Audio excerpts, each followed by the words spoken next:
Well, hello, everybody, and welcome to this episode of Spotlight 209, sponsored by Horseshoe Casino Hammond, offering a premier gaming and entertainment experience in Northwest Indiana. We have a packed episode for you today as we are joined with Times sports writer Mason Williams to talk about this year's high school baseball season, Kouts head coach Jason Dorshorst to talk about the school's first state championship, and Mara DiCarlo to talk about the Region Eats Food Truck Fest, and Buffy Adams to talk about hopes and hops. But before we bring them on, here's the Times top 3 most read stories from the week.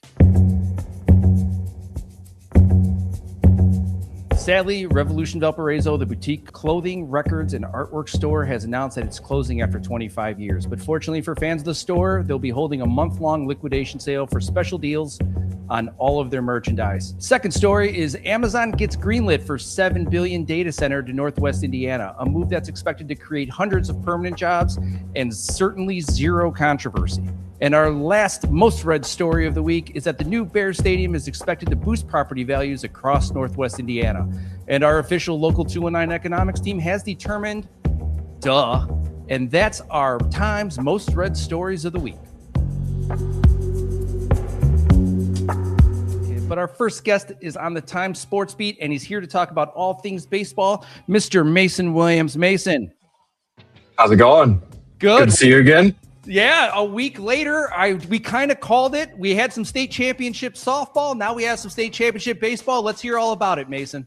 Yeah, another weekend with 3 region representatives on the state stage, and another weekend where we come away with 2 winners. We had Kouts in Class 1A on Friday night in Indianapolis down at Victory Field, and then Saturday night Lake Central capped off the double, became the first or only the first Northwest Indiana school in IHSA history to win both a baseball and softball state championship in the same season. So pretty dominant spring on the diamond for, the whole school of Lake Central, but pretty special state championship for Kouts as well, the school's first in any sport. I've been writing about, it's a town of 2,000, a school of 200, and we'll talk with Coach Dorshorst here in a little bit, but they roll up to the field and they look like a local college team. They are just far and away like such an impressive group. And of course we had Andrean as well in Class 3A. Alan, you're obviously familiar with the prowess that Andrean has known to become the kind of the standard bearer around here as far as baseball goes. And third state title appearance in 4 years. They were going for a 10th. Didn't work out that way, but still another fantastic season for the 59ers. It's become status quo to be down in Indianapolis representing, especially when they're still playing in Class 3A. So really, really fun season. Another loaded year with talent all across the board. There's a ton of guys going to college ball. Could hear a few names called in this July's MLB draft. So really another exciting, another fun season of high school baseball in Northwest Indiana. It is so cool as a lifelong region person, especially someone who loves baseball and softball, to see the region grow into the powerhouse it's kind of becoming. It's everything that 25 years ago we kind of prayed that would be, or like what we all strive to become. And to see it here is kind of really cool to see it as an observer. Yeah, I mean, I'm 24 and I'm not from Northwest Indiana originally. So when I moved to the area, that was one of the first things that really caught me by surprise is how big of a deal baseball has become. Baseball and softball both have become up here. And then getting to see it firsthand, like you hear about it, but then when you see it up close and you see it, you get to know the teams, the players and everything. It truly is astounding what the area has as far as talent, depth, programs that have truly become these powerhouses and staples statewide, not just in the area. Awesome. Mason, I think one of the biggest challenges for any reporter is kind of developing storylines preseason, following said storylines, evolving as storylines grow. What happened this year that was kind of expected and maybe what wasn't expected? Well, I'll start with the state champion that'll join us in a little bit. Coach Jason Dorshorst and Kouts, they play in the PCC, which, as you're aware, I know we were talking off camera beforehand, that PCC is really one of the most dominant, deepest, most talented small school classes across the state. And all 8 teams really have the opportunity to beat anybody on a given week, on a given day. But from the pretty early stages of the season, Kouts showed themselves to be quite a class above. They finished the season on a 32-game win streak, where the only game they lost was the very first one they lost, very first one they played all season, and it ended up being to Garen Catholic, who beat Andrean in the 3A title game. So, and that team looks stacked. Yeah. I mean, the Garen Catholic starters going to Alabama, they had all sorts of Division I talent all over the place. So, really no shame there going out on your shield to a team like that, and then really just rolled throughout the season. As far as Lake Central in the Duneland Athletic Conference, which again was pretty top heavy, I would say. Lake Central, Crown Point, Valparaiso coming back as a state champion had a lot to overturn. Crown Point has a ton of Division I guys that are going to be heard from for a long time. I feel like whether it's at college or professional ball. Lake Central was kind of bubbling under. They got off to a slow start. Chesterton won the conference for the first time outright, I think, in some time. It may be first time ever. And they have a couple Division I guys too. So Duneland Athletic Conference was very top heavy. Lake Central kind of bubbled under. Got beat a couple series early. Were out of the contention for the conference title, but really turned it on in the second half of the season. They finished winning their last 14 games, 20 of their last 22. They talked about they've not lost, or they've won 20 or more games every single season since something like 2000. And after an 8-6 start, that was in jeopardy. Seniors kind of came together, said, "Hey, we deserve better than this. We're not going to go out like this." And they buckled down and put their stamp on history. Had a really impressive postseason run. Took out 4 top 10 teams along the way to do it. So, and then, we had Andrean in the Northwest Crossroads Conference, which was, again, another loaded conference. Munster is really good. They were another top 10 team in Class 4A. But Andrean and Munster actually split the conference title there. That was a back and forth thing all season. And that conference was really good as well. Hanover has some Division I talent as well. They've got a guy that could be drafted, probably will be drafted here in the next couple of weeks. So I think, we said this with softball. We had 3 very deserving state representatives in softball. I think we had 3 very deserving state representatives in baseball, and 2, very worthy champions coming home from it. Awesome. Before we bring in Coach Dorshorst, do you have anything to tease? I know last week we had the all-area softball that was going to be announced on Sunday. Anything for this week? Well, we did end up pushing all area softball to this week, so as to it not getting lost in the mix of baseball state coverage. So that should be coming out this week. Baseball all areas TBD. We are working on that. We are in the process of assembling those teams. Just got some logistical stuff to get worked out before we, make the big reveal on everything. But it's very much season end wrap up stuff. The fall is going to be here before we know it. So trying to get everything done ahead of time to have a little bit of downtime. You know what I mean? Yeah, well, I'm sure those kids are waiting patiently for that announcement. Kids, parents, everybody. Everybody, yeah. So without further ado, let's hear from one of the state championship winners for the first time in school history, Mr. Jason Dorshorst. Jason. Hey, thanks for having me. My pleasure. So congratulations, man. Tell us, how was the experience? How was the week?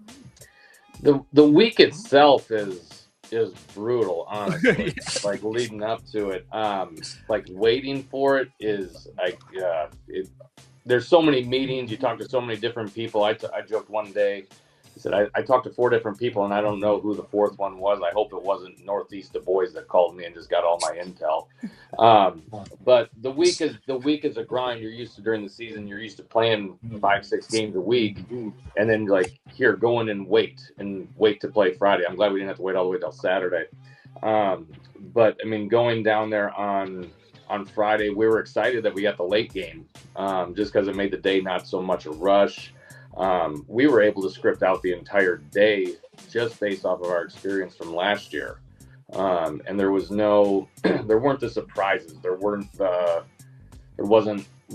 the unknowns. There wasn't that we get to the stadium and we're in awe of being on the field. It was, we got down to the field and it's like, let's get to work. Awesome. Yeah, Coach, you mentioned, I think after winning the state title this year, that calling on last year's experience, you called it out of body for the whole team.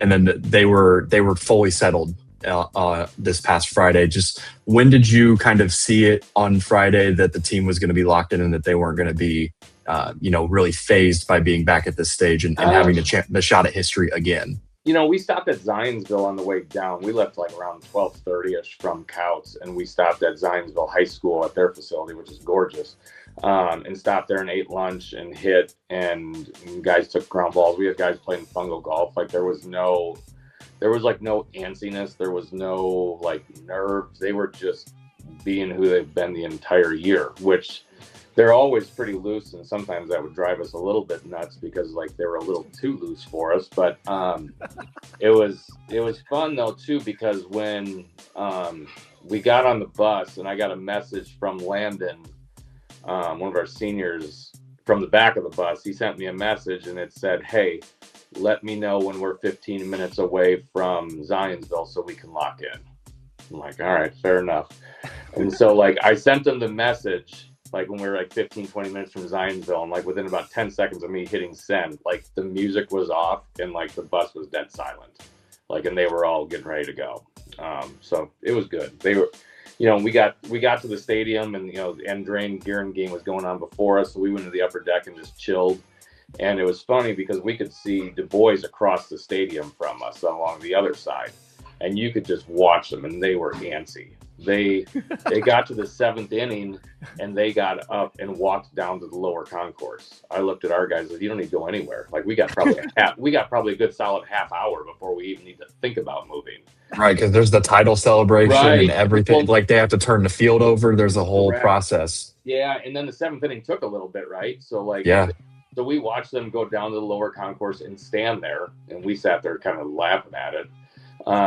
And then we saw them sit down on the lower concourse. We're just still up in the upper deck chilling.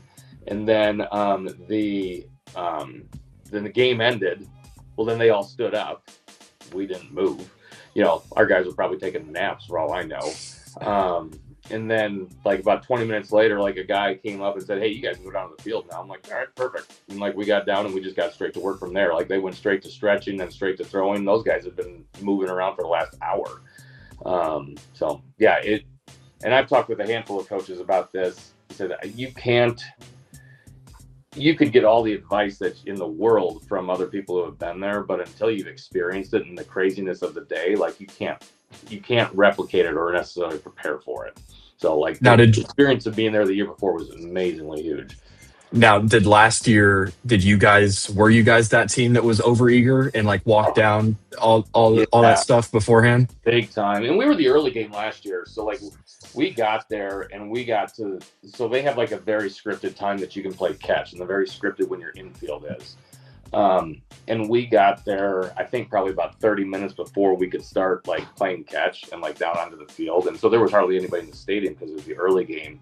And like the kids were just in awe of being there. And like, honestly, I was to a certain extent.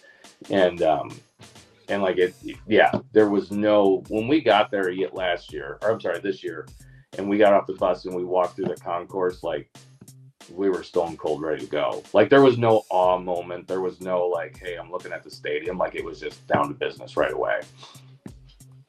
This is kind of a weird question, but you went 32-2. You ran off 30 wins. 32-1. You ran off 30 wins in a row. That has a chance from the people outside looking in that you guys just never sweated anything and just ran through the whole year. Can you talk a little bit about the adversity that you saw this year? What kind of moments kind of really stand out to you that kind of really developed the team to be on that run? And then talk a little bit about maybe how you would identify the identity of this team in a nutshell when you look back at a time capsule. Sure. I mean, there was the ups and downs of the season. There always is. I mean, you look at probably our first 10 games or so, like we weren't hitting at all. Like we were scraping together 5, 6, 7, 8 runs. Like 8 was a struggle for us. So it took a little bit to get the bats going. So there was that. Even our defense and our pitching, and I say that with our pitching that I have a very high standard for how our pitching operates. So like when we walk guys, I get angry. But like to see us, like if you look at our defense at the end of the year compared to like the first 10 games, not even close. In terms of like some big games for us that like kind of like where you knew, Portage was kind of was a turning point for us in the middle of the season. I don't remember what game it was for us or whatnot, but we beat them 13-4. And at that point, Portage was on a run. They knocked off Crown Point at one point. They had knocked off, I think, Valpo. I'm guessing on that one. But shout out Shane Prance. Shout out Shane Prance. Give him a heads up. Yeah, he's a good dude. Legend. Good dude. Legend, man. Yeah. So they were towards the top of the Duneland at the beginning of the year, and we went in and we were pitching off that day just because of the craziness of the weeks and whatnot. And Finney, who is a pretty good pitcher, but just doesn't pitch for us because we have so many arms. I think he threw 13 innings. He came out and threw 3. Then we had Noah Gudeman, who's like our pocket knife reliever that just comes in and just gets guys out. We don't know how, but he does. And he threw 3 innings of just pieced it together. And then I'm trying to think who closed. I think Vance Glassburn is a sophomore. He closed it, and we beat him 13-4, and it wasn't even close. And like that was one of those games, like, yeah, we'll see how it goes type thing. So that was a huge one. We picked up LaPorte late, just because of all the rain and whatnot. And Billy had pitched against Hebron in a conference game on Monday, and Billy needs his rest, like between starts. He doesn't go on short rest. And one, that's us being cautious, but that's just kind of who Billy is a little bit. And so we're like, okay, let's see if we can bounce him back Saturday against LaPorte and see if we can steal a win. And I didn't really have super high expectations because LaPorte's just notoriously good. Up's an amazing coach, like gets the best out of his guys. And like, okay, they were playing a bunch of games. We'll see who they throw. Well, we get to LaPorte and we get the lineup card and they're throwing their 1 at us. I'm like, you gotta be kidding me. Well, then we go out and beat them 2-0 and Billy just carves them. So that was a huge one. Then we go, the other, probably the big one, well, 2 other ones would be LaPorte. We went to, New Prairie. And New Prairie is awesome. Schellinger's a great guy, great coach. And we knew we were going to have our hands full there. And we weren't throwing Billy. He wasn't starting that day. We threw Landon, which, Landon would be pretty much everybody else's number 1. But he went out and carved him up for 6 innings, and we beat New Prairie 6-1. Wow. Yeah. And so that was a big one. Probably adversity-wise was the PCC championship game, though. We went down. Landon didn't have it that day. We went down 4-2, or we came back from down 3 in the last inning and walked it off. And I said during the middle of that game, we were down, I think 4 at one point. And I said, okay, we need this game. Like this is gonna make us better for the tournament run. And in my brain, I'm like, okay, if we lose it, whatever. Not that you want to lose the PCC championship game, but then we started coming back, and like, gosh, that game was absolutely wild. Like, there's a video of me after like just keeled over because I thought I was about done. Like, but we won that one 11-10, which was wow. Yeah, just an insane game.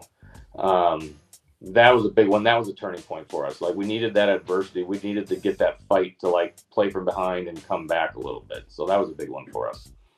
And that was Jason, I want to give you the opportunity here to kind of, introduce your state champion group to, a reader base or a base of people that might not, Kouts is a long way out there from a lot of people that are in the area.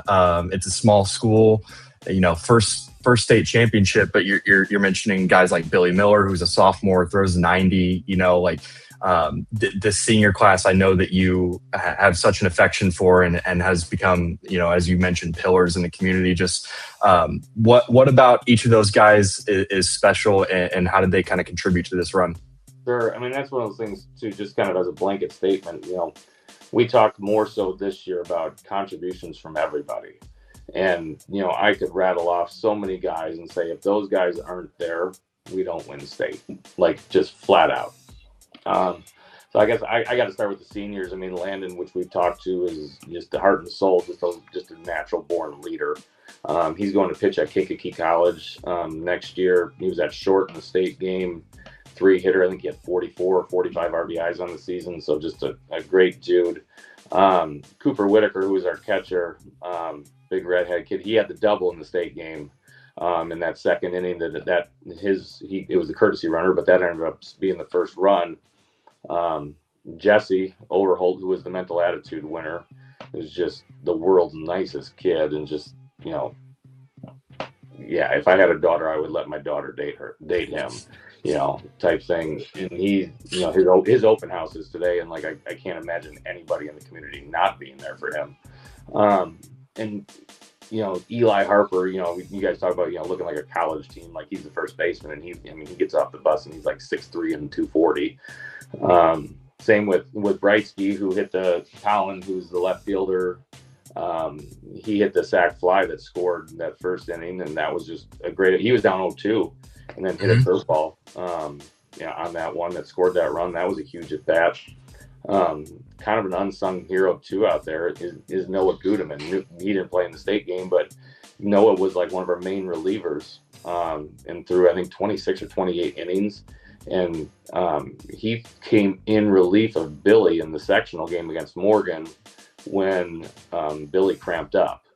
So he came in and inherited runners. I think they ended up getting one. He was in the middle of an at bat. Someone squeaked out a base hit and they scored one.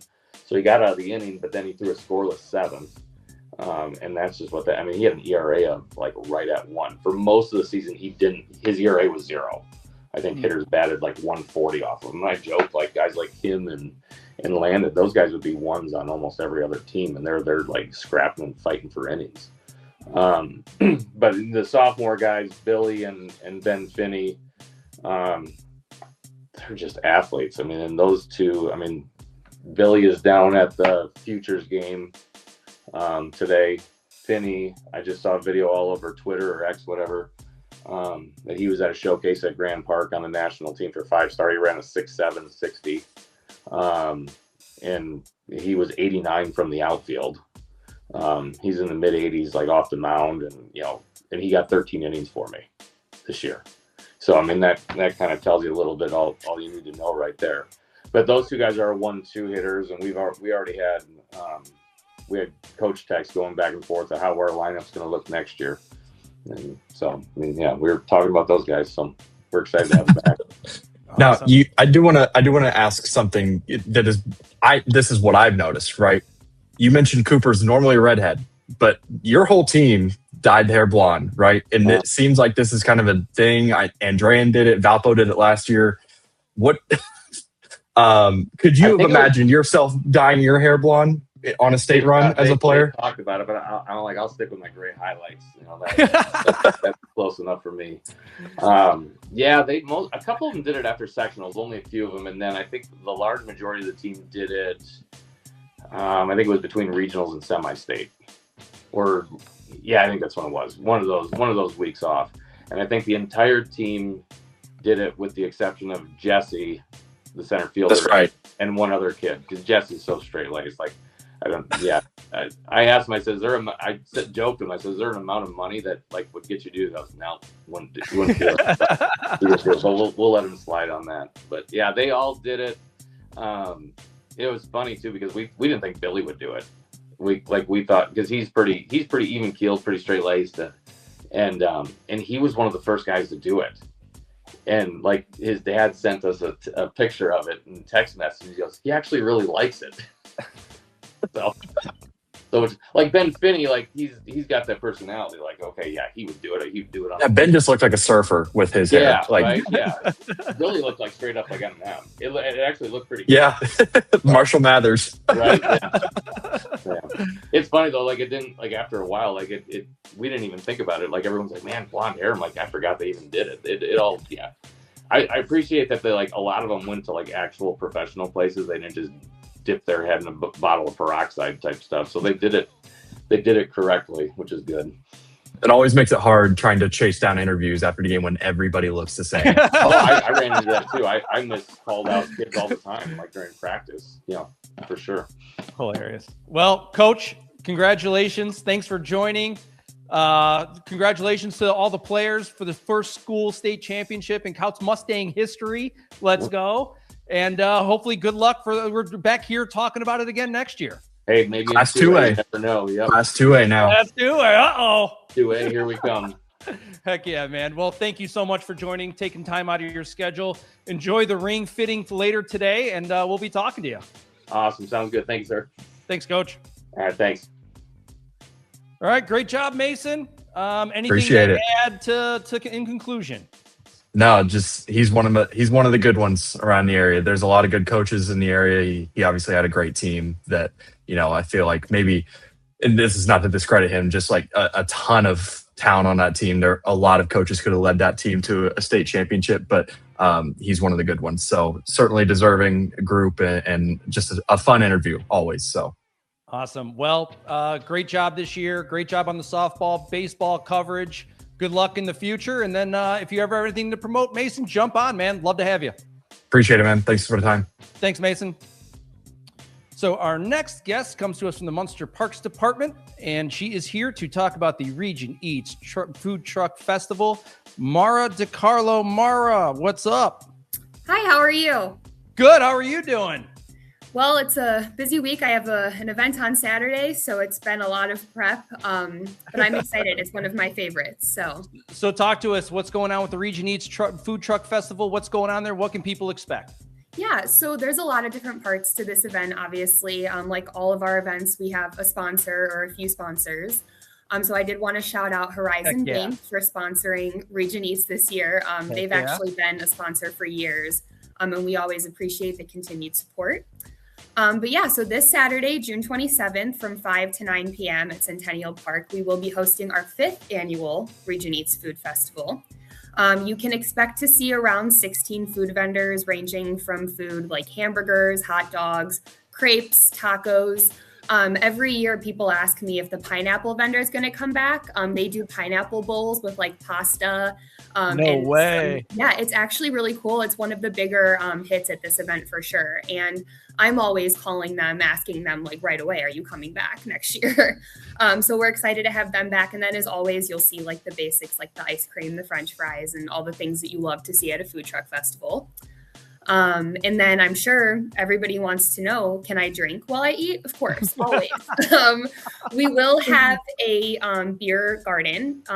It's going to be with our favorites. I mean, I was on the phone with them earlier this week and they told me that they're going to have various canned mixed drinks, some canned and bottled wine, various beers. So yeah. And then as always, the fun stuff, we've got the live music from the Young Professionals from 6 to 9 p.m. And then our arts and craft and business vendors too. So awesome. All the fun things. Sounds like everything all in one to just really pop off your weekend on Saturday. Tell us, where is it at? Where is it located? So yeah, it's going to be at Centennial Park. It's going to be by the shelters and the playground, not the golf course. But yeah, so make sure to be in the playground and shelter area to find all the food. Awesome. So that's this Saturday. What time does it start? 5 to 9 p.m. Okay, 5 to 9 p.m. And you've got live music. You got you said 16 food trucks? Yeah, around 16. Yep. That's a ton of food trucks. Yes. A lot of options. That's what I love about food truck festivals. You go there for one thing, you end up with 6. Exactly. And there's many, one thing about Northwest Indiana is that there is no shortage of food trucks. And so we have some popular names out there. I know Bub Spuds, that's a big one. Yeah. Everybody knows the tater tot bowls. So we're excited to have those back this year.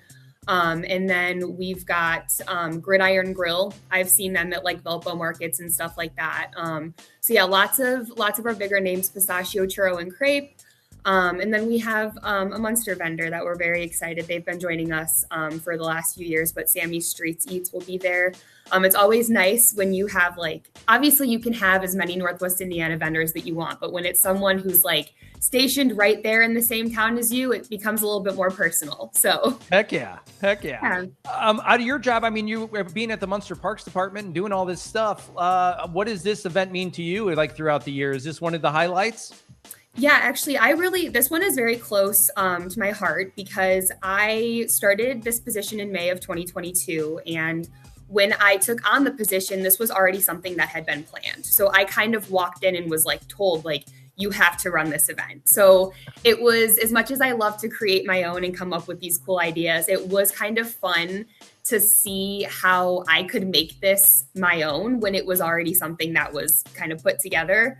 But yeah, so this one it's one of my favorites. It was definitely harder at first to get all these food trucks to commit. When you start a new event, it's one of those things where people kind of have to figure out like, what's the attendance like? Am I going to want to be here? Like, and all this other stuff. But then you have that first event and then your food vendors are calling you and they're like, so you're going to do this again next year, right? So this one, with it being the 5th annual, it's very exciting. It's one of the lesser stressed events just because it's kind of like muscle memory to me at this point, like book all these food trucks, get all these vendors.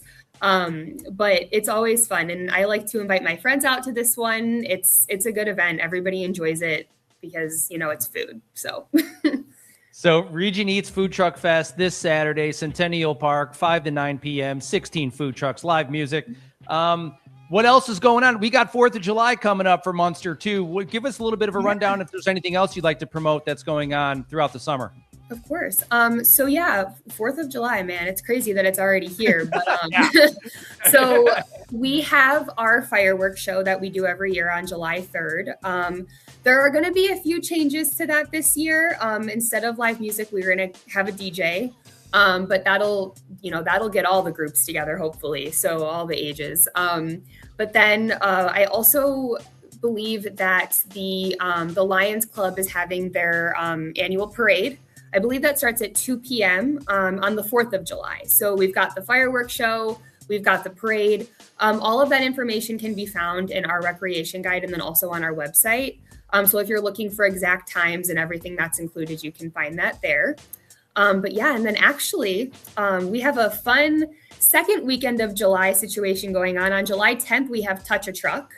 And then July 11th, we have Decades Fest. And then on July 12th, we have Kids Fest. So it's like a bang, bang, bang. And I'm happy to elaborate on any of those events if you have any questions.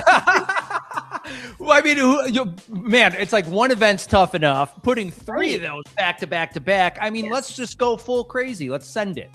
Yeah, well, and that's like the thing is that we do, obviously not every event falls under the same staff member. Collectively as a group, we have a great team of staff. My boss, Jill, she's the one that's in charge of Kids Fest and Touch a Truck.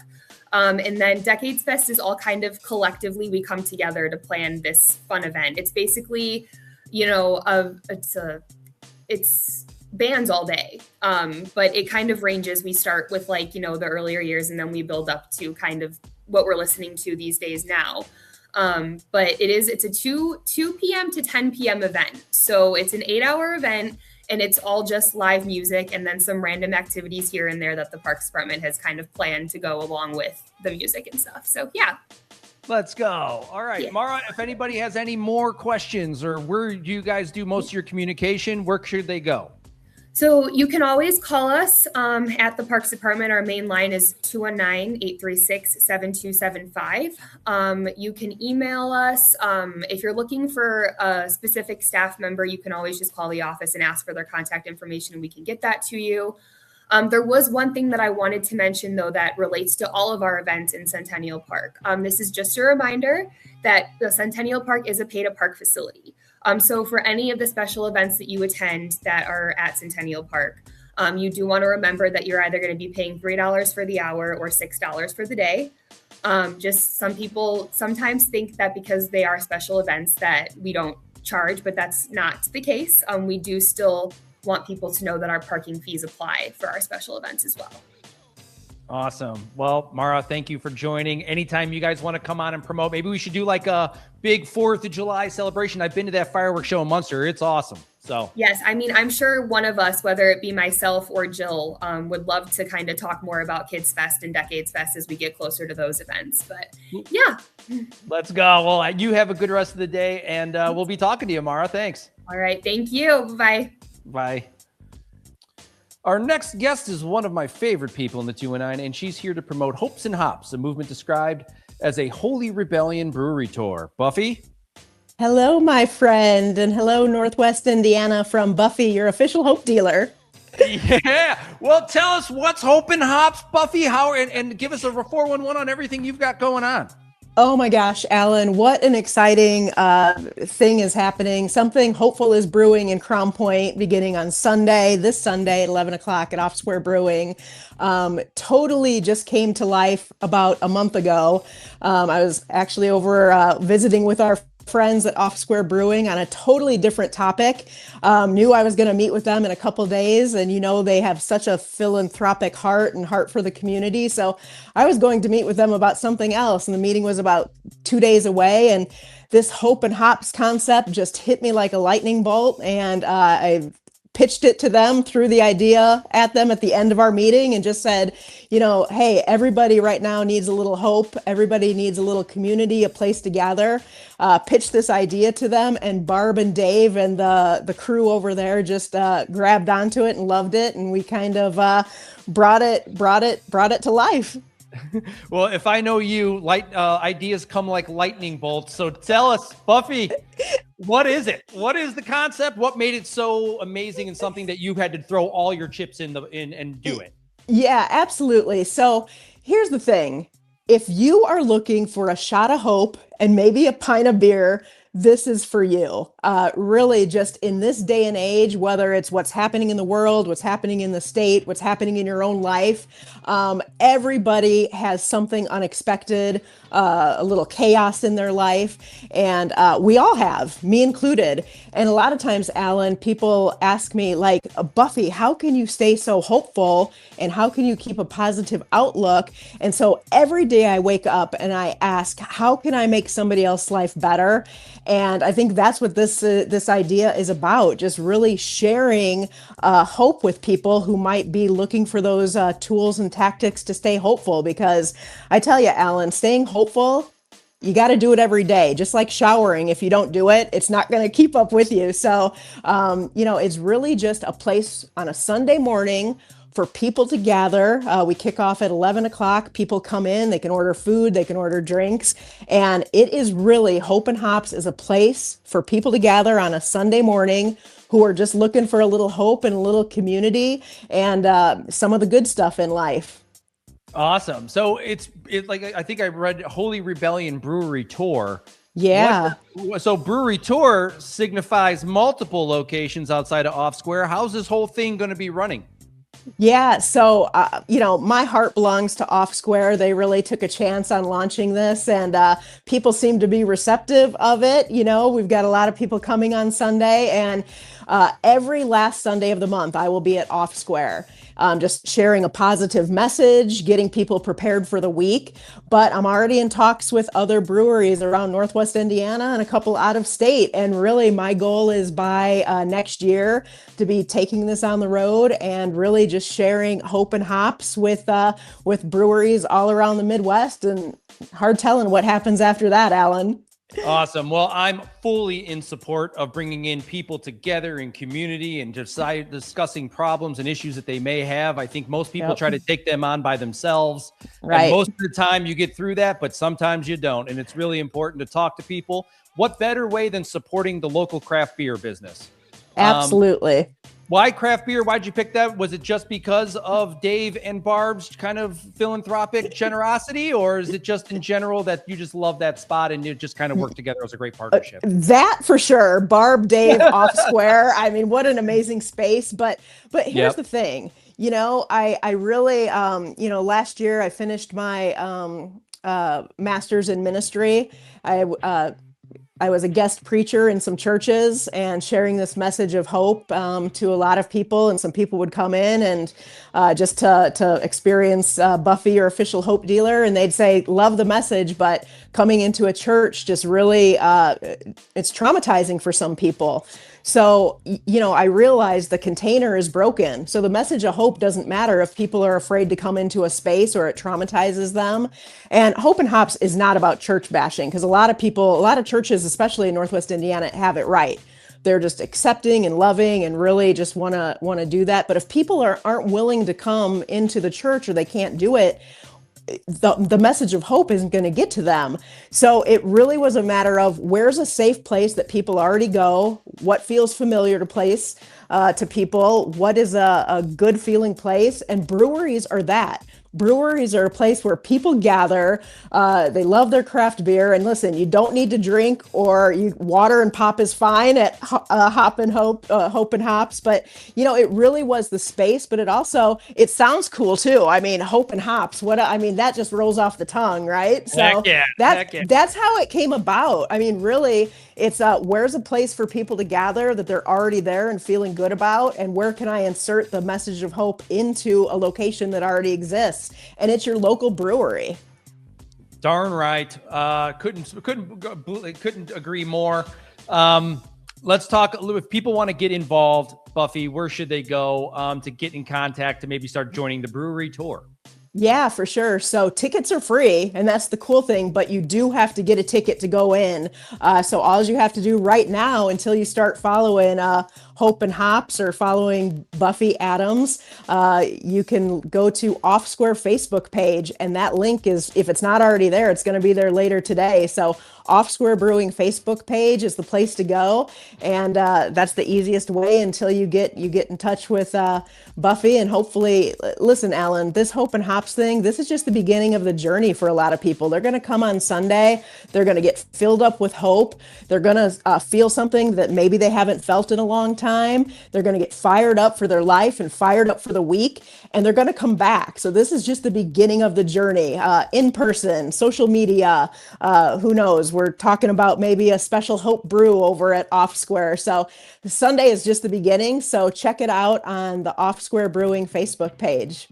All right. Well, good luck, Buffy. Let me know how it all turns out, and then we'll be talking to you. Awesome. Thanks, friend. Later. So before we continue, let's hear a quick word from our sponsor. Summer is heating up at Horseshoe Hammond, and the venue at Horseshoe Hammond is the place for unforgettable nights, including artists like comedy legend Jeff Dunham on July 10th. I realized I could have avoided all this years ago with one simple word. I do not. Smooth R&B and world-class jazz with Jeffrey Osborne and Boney James. Comedy superstar Gabriel Iglesias, Fluffy himself, brings the heat live. I want a big girl. Oh yeah.